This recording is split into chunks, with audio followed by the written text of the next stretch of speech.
Hey guys, welcome back to Rockstar Radio. Today, we're here with the one and only Rysk. RYSK. So, this coming up weekend, we have an anniversary, correct?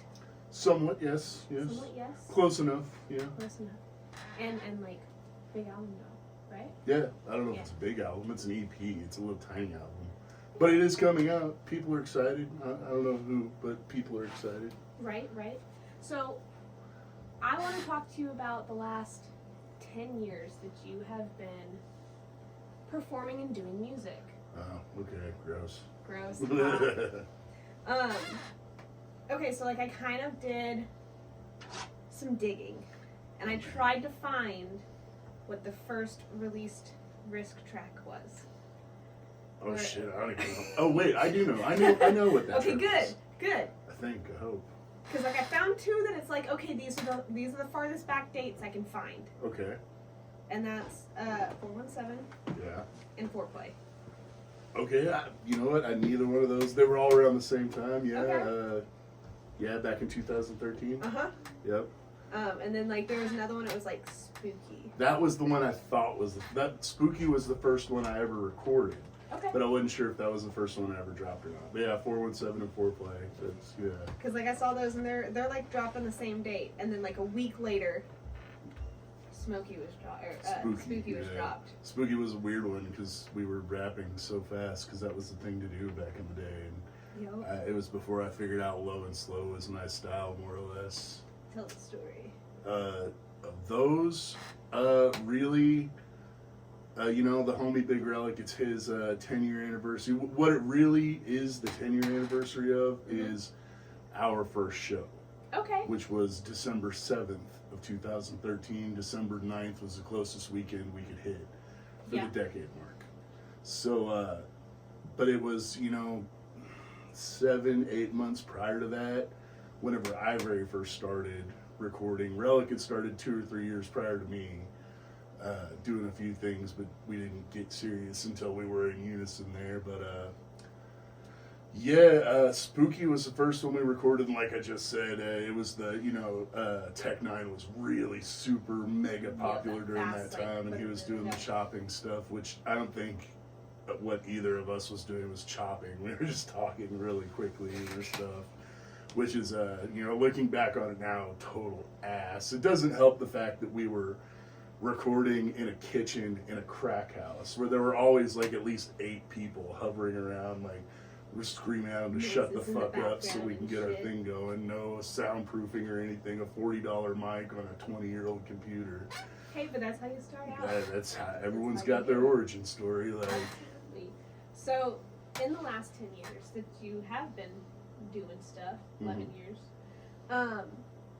what's your favorite event that you have gotten to perform at? it has to hands down be like the float every year. I figured that was the answer.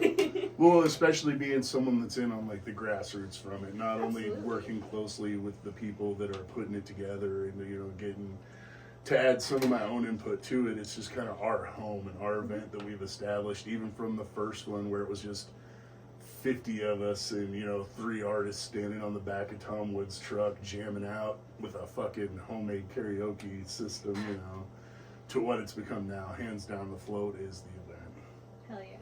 I kind of figured that with you watching it grow from beginning to now and what it's at. Right. But that's your favorite. What's the biggest population-wise that you have gotten to perform for?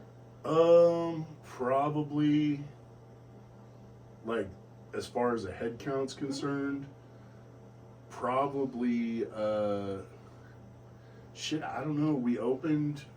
I opened for Insane Clown Posse back in 2017, 2018, something like that. But honestly, that was probably close to the same size as like what the float was last year. Okay. It wasn't necessarily one of their big 2,000 head events. It may have been a little more than what the float was last year, but it couldn't be much more. Yeah. Still a good head count. Nice. So what started you wanting to make music? It's been the thing since the beginning. I Just think always been honestly, always wanting to be musical. I didn't necessarily find my niche because I think initially I wanted to do like rock. Whenever I was younger, my dad played guitar. My mom was a singer. You know, not my dad actually played in a band. My mom just sang all the time, and she was gifted. And I think initially I wanted to be like a rocker because that's what they listened to all the time. And then as I grew and got into other things, especially the juggalo music and culture, then it was like, I think I could do this. And then Relic started doing it, and then it's like, I really think I could do this. And I just started doing it. Yeah. Yeah. Fuck yeah. How many songs do you think you have released in the time of your making music? Is this a question you know the answer to? Or I don't. Okay, I I was didn't getting ready to count say, are this you one. about to come at me? Like, I didn't count this one. Released, let's see. Personally, and we'll go with not features because like adding features and shit can add a lot. I would say off the top of my head, thinking about my discography, I know my major, like my studio ones are sitting around 45. Risky Business is probably another 18, so that would be 63. And then there's probably another 20 of them that came before that may or may not be out there in the ether anywhere. So around 80. Rated R. Oh, your chunky. But that kind of falls under features. See, I told you, this guess, guy's going to be in the room. He's going to start dominating the conversation. Like, but yeah, counting Rated R, maybe, well, still around 80. We did 3 whole ass songs together before we dissolved. Well, we can round that up to like damn near 100. You know, Something in the like neighborhood, that, shy of it, but you know, if we're going to be bolsterous, 100. We'll go with 100. What is your favorite song that you've put out? I think there's lots of different ways to look at what the favorite would be in terms of like, Or at least you know, content or what's like my favorite one to perform. Like, probably performance-wise, I definitely had the most fun with What a Werewolf. Like, yeah. Because I like to get really animated, and it's a super fun song and easy to do that too. As far as content-wise, probably like I Try. You know, it's sentimental. It's got a good message to it. Good answers. You do put on a hell of a performance with Werewolf. Like it's comical and I love it. It's real easy to get animated too because it is such a almost cartoony song. You know. Like, I agree. Are there any hobbies that have contributed to your musical influences? That's a question. You can thank Randy Savage for that one. Oh, I know. She helped me out on that. She told me before I left, and I was like, "Oh, that's a fucking curveball." I'm getting hand signals that I don't understand. I don't really. I mean, probably fucking. I have a lot of songs that either reference or are completely entirely about fucking. So that's probably one. I feel like most of my shit is really kind of obscure though. Like it's something I'm at work or I'm doing something and I get a line in my head and I'm like, ooh, that'd be good, this song, and then I go from there. You know, I wouldn't say there's anything directly like, I need to write music, let's turn on the Xbox or something, you know what I'm saying? Yeah. Like, I don't have anything directly like that I could say. Maybe something that, like, you reference a lot? I mean, like, other than fucking, yeah. I mean, werewolf, so we can go, like, mystical shit, maybe? Well, that's just, I'm super into cryptozoology, so maybe that, I feel like I had a whole different, this happens often too, I had a whole different song in mind, which I think Ogre could even corroborate on that I had this idea for a Halloween song where I was going to look in my backyard and there's going to be a werewolf that was a pimp and he wanted to go get laid and shit, and we were going to go cruising and do some shit, and then it just ended up turning into like, nah, I'm just going to fuck that werewolf. Like, yeah. But I don't have anything out really directly to be like, yeah, this kind of influences me one way or another. Fair enough. So, when you perform, Mm-hmm. you typically Don't wear shoes. It's typically such a strong word.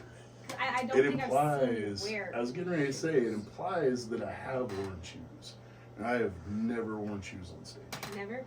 There was one time we put together a festival. It was literally on the back 20 acres of my mother's property. It was a kind of a proto float, you know, Okay. without a river. Everything else was still there, just no river, no boats. Yeah. And I got on stage with some slippers, and somebody called me out, and I immediately kicked one into the crowd and hit this dude in the face. And then it was amazing how long it took to hit the ground, because it hit him, and he's like, oh, trying to like shake it, and it would like hit an Bounced elbow, off. bounce back up in his face, hit a wrist, bounce back up in his face. But no, I've never worn shoes on stage. Why is that? I'm a fucking heathen. I don't have a reason. I make up reasons sometimes just to throw people on a loop. But my first show, I wore cut-off overalls and no shoes. And I've taken a few times to telling people like it's a hippie thing, and then a few other times like rappers are so concerned with their image and their look and their drip, and it's like a fuck your drip type thing. Like, I don't need shoes to go up here and be a better showman than you. Yeah. Yeah.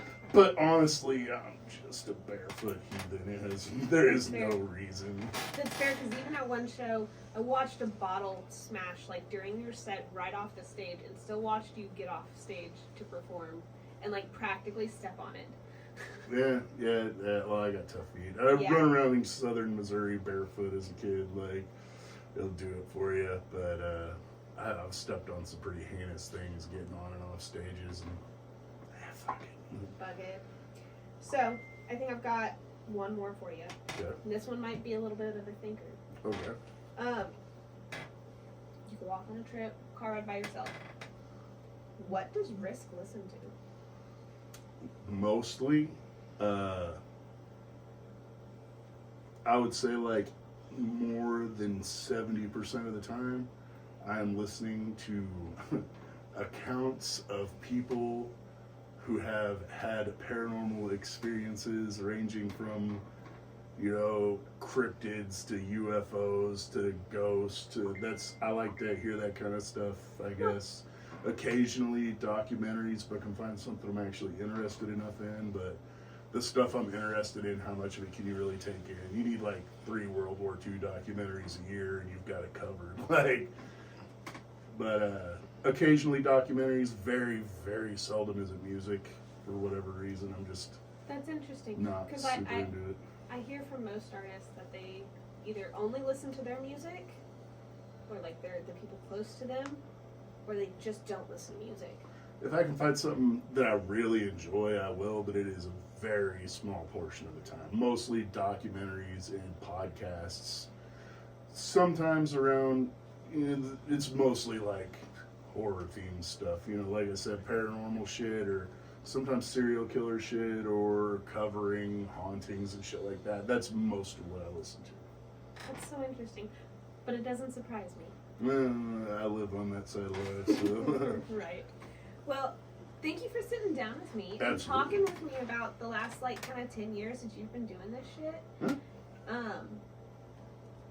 I appreciate it. Rockstar Radio, where you can like they can find you and shit. I am everywhere you listen to music. Rysk Framtiden, RYSK. Stream on every platform you listen on. Shit, you find me under that name everywhere. It's my Facebook name. It's my Xbox tag. That's how you find me. Don't expect me to post on Facebook, because I won't. You can Google it and find some interesting stuff. Oh, I have a website too. Yeah, I found that out. Also, Framtiden.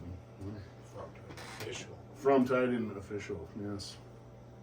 Thank you for tuning in with us at Rockstar Radio. Till next time. Whoop, whoop.